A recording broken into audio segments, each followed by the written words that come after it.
শোনো না, বলছি তোমরা কি কখনো ক্যারামেল চাটনি করেছো? আমি করেছি। আর যদি প্রথম শুনে থাকো তাহলে আমার ভিডিওটা দেখে নিও। জিভে জল এলে তার জন্য জলপাই দায়ী। আজকের চাটনিটা হতে চলেছে একদম ইউনিক, মজাদার আর স্বাদে সেরা। চলো তাহলে শুরু করি। গরম জলে লবণ দিয়ে জলপাইটাকে সেদ্ধ করে নিলাম। এবারে বলছি মশলার পরিমাপ: 2 চামচ পাঁচফোড়ন, 1 চামচ জিরে, 1 চামচ মেথি, সর্ষে, মহরি, ধনিয়া আর 2টো শুকনো লঙ্কা হালকা করে ভেজে পাউডার করে রাখো। ততক্ষণে দেখো জলপাইটা সেদ্ধ হয়ে গেছে। একটা চাকু দিয়ে একটু গুঁতো মেরে দেখে নাও তো। হ্যাঁ, একদম সেদ্ধ হয়ে গেছে। জলটা ছাড়িয়ে দাও।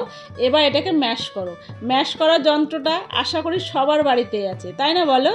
এবার কড়াইটা চাপিয়ে দাও। সর্ষের তেলে দিয়ে দাও পাঁচফোড়ন, সর্ষে আর 2টো শুকনো লঙ্কা। ভালো করে ভেজে নাও। এবার চিনি যতটা বরাদ্দ ছিল সেই চিনিটা দিয়ে দাও। আস্তে আস্তে জাল করতে থাকো। চিনিটা দেখবে সুন্দরভাবে গলে যাবে। আমার মতন এত পাকামো না করলেও গলবে। চিনিটা যখন দেখবে ঠিক এই রকম একদম গলে গেছে, তখন যে আমি সেদ্ধ করে রেখেছিলাম জলপাইটা, সেই জলপাইটা এবার এর মধ্যে দিয়ে দাও।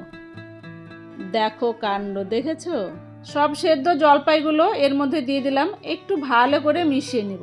একটা কথা বলতে ভুলে গেছি, সেই সেদ্ধ জলটা ফেলে দাওনি তো, মানে জলপাই যে সেদ্ধ করে রেখেছিলাম এই জলটা এবার দিয়ে দাও। এবার এটাকে ফুটতে দাও বেশ কিছুক্ষণ সময়। হলুদ দিয়ে দাও, লবণ দেওয়ার দরকার নেই, তবে যদি লবণ কম মনে হয় এখন তাহলে দিয়ে নিতে পারো।